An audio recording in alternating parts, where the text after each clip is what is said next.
네, 김남 부대표님하고 2편 이어서 함께 할게요. 1편에서 예고를 해드렸잖아요. 네. 신규 상장주 이야기하고 싶으시다고. 또 저도 또 다 해봤어요. 해보셨어요? 빠지는 곳이 네. 없으시네요. 카카오뱅크 5주 들어온대요. 네. 근데 네. 그 전에 SD 바이오센서 해봤거든요. 네네. 구주 받았어요. 따상 노렸거든요. 근데 안 네. 됐잖아요. 안 됐죠. 요즘은 IPO라고 다 따상이 되는 건 아닌 것 같아요. SD 바이오센서가 아마 그 광고가 송중기님이 네, 나오시는 맞아요. 광고죠. 그래서 많은 분들이 또 기대도 하셨던 걸로 알고 있고, 또 진단키트 관련주들이 뭐 지난해에 이어서 올해 같은 경우에도 투자 성과를 나타냈던 종목군들이 많았기 때문에 많은 분들이 기대를 하셨을 텐데 네. 따상을 기록을 하는 종목은 따로 있습니다. 그래서 그러한 차별화된 성과를 보여주는 종목을 우리가 그 안에서도 옥석 가리기를 하셔야 되고요. 네. 최근에 눈에 띄는 그런 기업이 있다면 맥스트가 당연히 눈에 띄는 그런 상황이다라고 보는데, 그 기업이 어디서 조금 특이점이 있었냐면 수요 예측에 있어서 벌써 이제 기관 투자자들의 확약 물량이 조금씩 올라가기 시작하면서, 그러니까 생각을 해보면 우리가 익히 잘 알려져 있는 대기업과 관련한 종목군도 사실 아니거든요. 네네. 근데도 불구하고 기관 투자자들의 확약 물량도 좀 있었었고, 또 공모 경쟁률이 너무나 탁월한 경쟁률을 보였었기 때문에 네. 6,000대 1인가 아마 맞아요. 그 정도 됐었던 걸로 제가 기억을 해요. 1700대 1이었어요. 네, 그래서 제가 사실 저는 IPO 시장에서 공모주를 청약을 하거나 그러지는 않습니다. 이제 시간도 없고 네. 귀찮기도 하고요. 네. 그런데 제가 당일에 한번 매수를 해보려고 시도는 했었어요. 맥스트는. 맥스트요? 네, 잘 안 되더라고요. 떠나보냈습니다. 네. 아니 근데 저도 궁금했어요. 저는 그냥 개인적으로 개미 입장으로 맥스트가 마침 메타버스 열풍인 이 상황에서 상장을 했기 때문에 그래서 따상이 이뤄진 거고, SD 바이오센서는 그때 마침 또 진단키트주들이 좀 빠지고 있을 때여서 네. 그냥 운이 안 좋았던 건가? 저는 이렇게 판단했거든요. 그게 은 어때요? 가장 중요한 것 같아요. 지금 보면 맥스트가 상장한 그 주간이 정말 이것을 노렸을까 싶을 정도로 맞아요. 예술적인 타이밍에 상장을 했습니다. 메타버스 관련주도 자이언트 스텝이 또 길을 닦아놨고요. 그리고 나서 맥스트가 또 상장을 짜잔했기 때문에 따상에 대한 공식을 또 완성을 한 게 아닐까라고 생각을 하고 있고, 결국 그렇다 그러면 지금 이번 하반기에 남아있는 그런 이제 공모주들 같은 경우에도 상장 시기를 우리가 예상을 해보고, 그 예상되는 시기에 동종 업종의 종목군들이 실적을 투자 성과를 잘 내줄 수 있는지를 또 판단을 해보셔야 됩니다. 지금 거론이 되고 있는 종목군들이 카카오뱅크가 또 있고요. 네. 또 카카오페이 같은 경우에도 하반기에 또 상장을 할 것이다라는 얘기, 또 현대중공업이 상장을 하게 되고요. 여러 또 대기업들이 상장을 앞두고 있는 만큼 이들 업종에 대한 공부들도 같이 좀 해보셔야 된다라고 말씀드리고 싶습니다.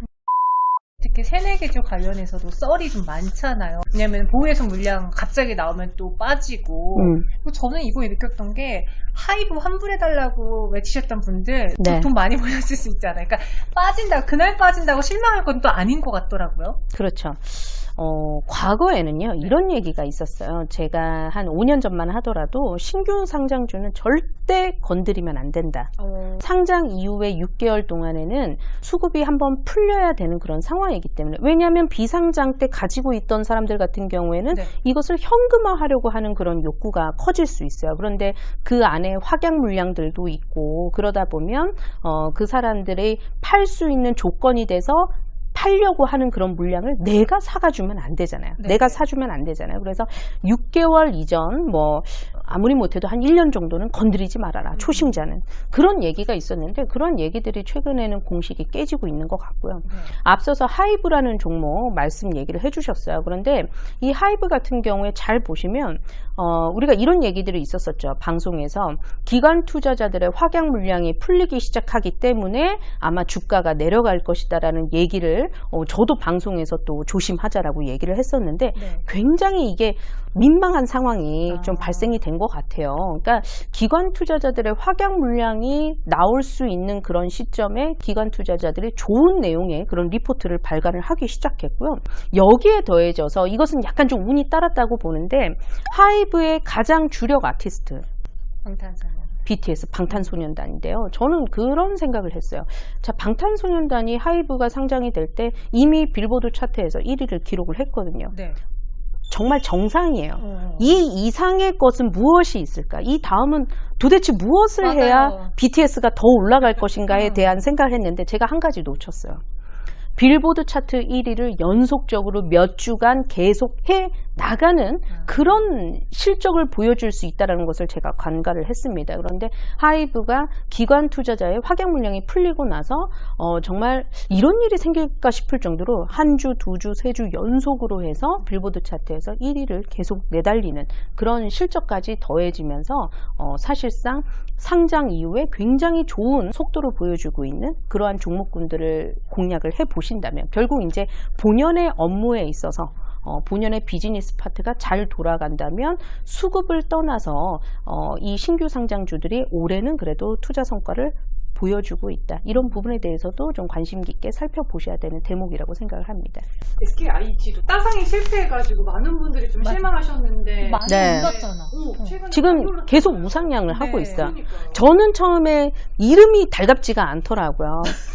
SKI 테크놀로지 네. 자꾸 이름이 조금 잘 붙지 않아서 굉장히 착 붙는 게 없어요. 예, 입에 착 붙는 느낌이 없어가지고 네네네. 좀 거리를 두려고 했어요. 그런데 기술력이 있는 기업이다 보니까 그런가 그리고 또 봐요. 업종 전반적으로 지금 주목을 하고 있고 또 뭐 삼성 SDI도 마찬가지지만 미국이나 유럽에서 계속해서 기술력이 있는 기업들 전기차 관련해서는 설비를 증설을 하고 또 공장을 증설을 하는 이런 이슈들이 계속 왕왕 나타나고 있는 상황이기 때문에 그러한 좋은 흐름을 이어받아서 주가가 우상향을 하고 있다는 것도 하이브와 좀 비슷한 대목이지 않을까라고 보고 있습니다.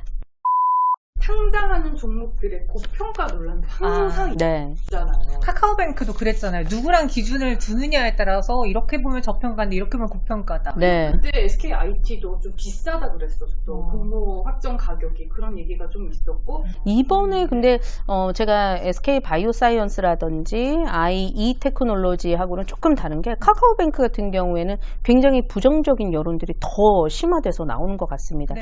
이 기업을 플랫폼 업자로 볼 것인지 전통적인 은행주로 볼 것인지에 대한 척도가 좀 달라지고 있다는 것은 분명한 사실인 것 같고요. 네. 또 이 카카오뱅크 같은 경우에는 상당히 국민주의 성격이 좀 가까운 것 같습니다. 맞아요. 그런데 최근에 국민주들 보면 삼성전자로 갔던 개미 투자자들이 또 카카오 쪽으로 이동을 하면서 또 발군의 실적을 냈는데 이러한 움직임이 카카오뱅크까지 이어질지에 대해서는 다소 조금 부담스럽다라는 얘기를 좀 드리고 싶어요. 왜냐하면 카카오뱅크에 대한 기대감까지 더해져서 카카오에서 주가가 많이 올랐었던 그런 부분에서 또 수익을 많이 보셨기 때문에 카카오뱅크에 있어서는 우리가 그 공모주를 받는 것도 중요한데 어차피 많이 받을 수도 없는 거니까요. 네네.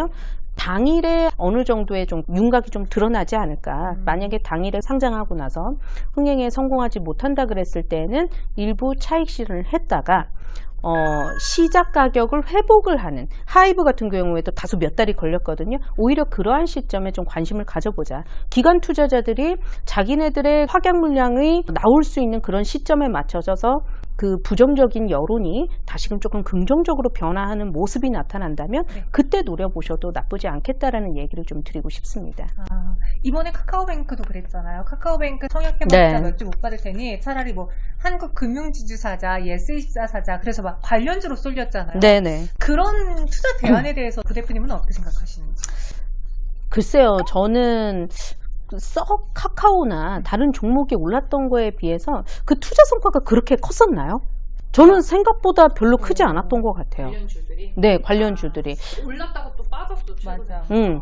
그러니까 예스24도 그렇고 너무나 빤했어요. 그와 관련한 직접적인 지분 관계가 있는 기업들, 한국금융지주도 그랬고요. 근데 이들 관련주들이 너무나 빤히 드러나 있다 보니까 오히려 매물이 쌓이면서 크게 치고 올라가지 못하는 모습들이 조금 더 부정적이지 않았나라는 생각을 해보게 됩니다. 어떤 얘기를 드리고 싶냐면 제가 어떤 시기에는 증권주를 굉장히 좋게 봤거든요. 네. 그래서 이 카카오뱅크나 그런 이슈 없이도 증권주들은 잘 올라갔었어요. 그런데 오히려 한국금융지주가 뭔가 좀 본연의 증권주도 아닌 것이 투자회사도 아닌 것이 약간 그 안에서 중립적인 어떤 그런 포지션들이 투자자분들이 좀 헷갈리시면서 오히려 매기세가 크게 붙지 않는 그런 모습들을 또 보기도 했었고요. 그래서 이런 부분들에 대해서 단적으로 이게 맞다 아니다로 말씀을 드리기는 조금 어렵지만 시장에서 이 주식은 지분 관계가 있어서 이렇게 인기를 끌고 있어라는 것이 표면적으로 보여줄 때는 그때는 같이 매수에 동참하는 게 맞습니다만 네. 분명히 지분 관계가 있음에도 불구하고 주가가 잔잔한 흐름을 보여준다라는 것은 이미 주가로 말해주고 있는 것이 아닐까라는 생각이 들어요. 그래서 아무도 관심을 갖지 않는 인기가 다소 떨어지는 그런 모습들이 나타날 때에는 굳이 내가 가서 혼자서 이것은 카카오뱅크와 지분 관계가 있는 기업이야. 혼자 혹은 여타 다른 사람들이 크게 동조해주지 않는 상황에서 어려운 투자가 되실 수 있다는 것을 좀 명심을 좀 하셨으면 좋겠습니다. 네. 이게 청약을 하기 전에는 관련주들이 막 지분 가치가 부각이 되면서 엄청 관심을 받다가 막상 딱 그 종목이 청약에 들어가면 그치. 이쪽으로 쏠리면서 그냥 네. 다 맞아. 떨어지는 거예요. 네. 저도 그 청약할 때 항상 저희 회사 전문가님들에게 여쭤봐요. 이거 청약할까요? 그러면 하는 말이 그거 해봤자 몇 주 안 받는데 네. 차라리 다른 거 사는 거 낫지 않겠어요? 라고 할 때 저는 그래도 이건 보장된 수익이니까 나는 하겠다 주의였거든요.